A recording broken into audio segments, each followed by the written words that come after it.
Bagaimana Pulau Jawa menjadi rumah dua suku besar?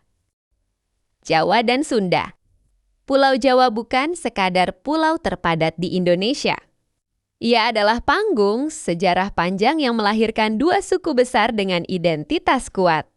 Suku Jawa dan suku Sunda, meski hidup berdampingan di satu pulau. Keduanya tumbuh dari jalur sejarah, budaya, dan kekuasaan yang berbeda. Semua bermula dari kondisi alam Pulau Jawa, rangkaian gunung berapi yang membentang dari barat ke timur menciptakan tanah subur luar biasa. Sungai-sungai besar mengalir dari pegunungan ke pantai, membentuk lembah pertanian yang ideal. Namun justru bentang alam inilah yang secara perlahan memisahkan manusia, bukan menyatukan mereka. Di bagian barat Jawa, hutan lebat, pegunungan terjal, dan sungai besar membentuk wilayah yang relatif terisolasi. Disinilah masyarakat Sunda berkembang dengan pola hidup agraris yang dekat dengan alam, bahasa yang khas, dan struktur sosial yang lebih egaliter. Wilayah ini kelak dikenal sebagai Jawa Barat. Sementara itu, di tengah dan timur Pulau Jawa, dataran luas dan akses antar daerah yang lebih terbuka memungkinkan munculnya karajan besar. Dari sinilah kebudayaan Jawa berkembang pesat ditandai dengan sistem feodal, birokrasi kuat, sastra, dan filsafat hidup yang kompleks. Wilayah ini mencakup Jawa Tengah dan Jawa Timur. Perbedaan ini semakin mengeras ketika kekuasaan politik ikut bermain. Kerajaan-kerajaan besar seperti Majapahit dan Mataram Islam berpusat di wilayah Jawa Tengah dan Timur, memperluas pengaruh budaya Jawa. Sebaliknya, di barat, kerajaan Sunda mempertahankan identitasnya sendiri dan tidak sepenuhnya terserap oleh budaya Jawa. Batas antara dua dunia ini bukan garis imajiner. Ia nyata, terasa, dan bertahan hingga hari ini terutama di sekitar wilayah Cirebon dan Indramayu, yang menjadi zona pertemuan budaya Jawa dan Sunda, bahasa, adat. Hingga cara pandang hidup berubah secara perlahan dari barat ke timur. Kolonialisme Belanda kemudian mengunci perbedaan tersebut. Demi kemudahan administrasi, wilayah Sunda dan Jawa dipisahkan secara politik dan birokratis. Bahasa Sunda dan Jawa distandardisasi secara terpisah, mempertegas identitas masing-masing suku. Hasil akhirnya adalah Pulau Jawa seperti yang kita kenal sekarang, satu pulau. Dua suku besar, dua bahasa utama, dua kebudayaan kuat hidup berdampingan, saling bersentuhan, namun tetap berbeda. Pulau Jawa bukan terbelah oleh konflik, melainkan oleh sejarah, alam, dan waktu. Pulau Jawa, pulau kecil di peta dunia, namun menjadi rumah bagi lebih dari 100 juta manusia. Disinilah lahir peradaban besar Nusantara, dan di pulau inilah sejak ratusan tahun lalu, dua suku besar tumbuh berdampingan, suku Jawa dan suku Sunda. Satu pulau namun dua identitas yang berbeda, bagaimana pulau? Jawa bisa menjadi rumah bagi dua suku besar ini?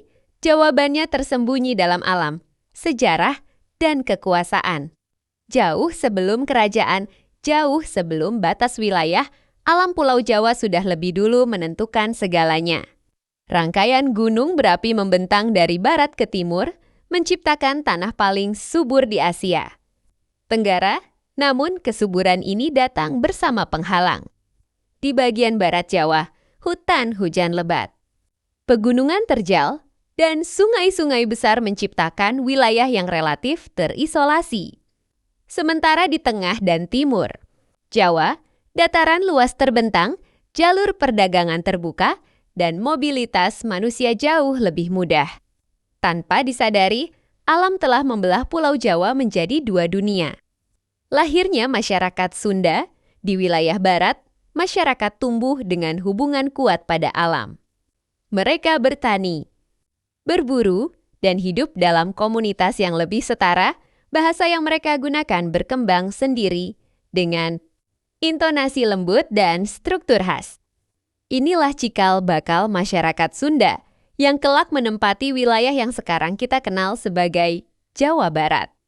Budaya Sunda menekankan keharmonisan, kesederhanaan, dan keseimbangan antara manusia dan alam wilayah. Ini berkembang dengan jalannya sendiri tanpa terlalu banyak campur tangan dari kekuasaan besar di timur. Tumbuhnya peradaban Jawa berbeda dengan barat, di tengah dan timur Pulau Jawa. Sejarah bergerak lebih cepat. Dataran subur yang luas memungkinkan surplus pangan, surplus melahirkan elite, elite melahirkan kerajaan. Dari wilayah ini, lahir peradaban Jawa yang hierarkis, terstruktur, dan kompleks. Kerajaan-kerajaan besar tumbuh, sastra berkembang, filsafat hidup dirumuskan, wilayah ini mencakup apa yang kini dikenal sebagai Jawa Tengah dan Jawa Timur. Disinilah budaya Jawa menemukan bentuknya, halus di permukaan, namun dalam dan penuh simbol di dalam. Kerajaan dan batas budaya. Ketika Keronj besar seperti Majapahit berkuasa pengaruh budaya. Jawa menyebar luas ke Nusantara, namun menariknya, pengaruh itu tidak sepenuhnya menelan wilayah Barat Jawa. Kerajaan Sunda tetap berdiri dengan identitasnya sendiri, batas antara Jawa dan Sunda. Bukan sekadar garis di peta, melainkan batas budaya yang nyata, bahasa. Berbeda, adat berbeda, cara memandang dunia pun berbeda. Wilayah seperti Cirebon dan Indramayu menjadi zona pertemuan. Tempat dua budaya saling bersentuhan, namun tidak sepenuhnya melebur. Islam dan pergeseran kekuasaan, ketika Islam datang ke Pulau Jawa, peta budaya kembali berubah. Di tengah dan timur Jawa, Islam menyatu dengan tradisi kerajaan melahirkan kekuasaan seperti Mataram Islam. Struktur feodal Jawa tetap bertahan, namun dibalut nilai-nilai baru. Sementara di tanah Sunda, Islam berkembang lebih merata di masyarakat tanpa dominasi kuat kerajaan besar seperti di Jawa Tengah. Perbedaan pola ini semakin mempertegas dua jalur sejarah yang berbeda dalam satu pulau. Kolonialisme membekukan perbedaan. Ketika Belanda datang, mereka tidak menciptakan perbedaan Jawa dan Sunda. Mereka hanya membekukannya demi kemudahan administrasi. Wilayah barat dan timur Jawa dipisahkan secara tegas. Bahasa Sunda dan Jawa distandardisasi, wilayah administratif ditentukan, identitas. Suku diperjelas, apa yang sebelumnya cair menjadi permanen. Jawa hari ini, Pulau Jawa tetap menjadi rumah bagi dua suku besar. Ini, suku Jawa dan Sunda hidup berdampingan, berinteraksi setiap hari, namun tetap menjaga identitas masing-masing. Perbedaan itu tidak lahir dari konflik besar, melainkan dari perjalanan panjang alam. Sejarah dan kekuasaan, Pulau Jawa bukan terbelah oleh perang, melainkan oleh waktu. Satu pulau, dua suku besar, dua cara memandang dunia, dan mungkin disitulah keindahan. Pulau Jawa sesungguhnya bukan pada keseragaman, melainkan pada keberagaman yang lahir secara alami.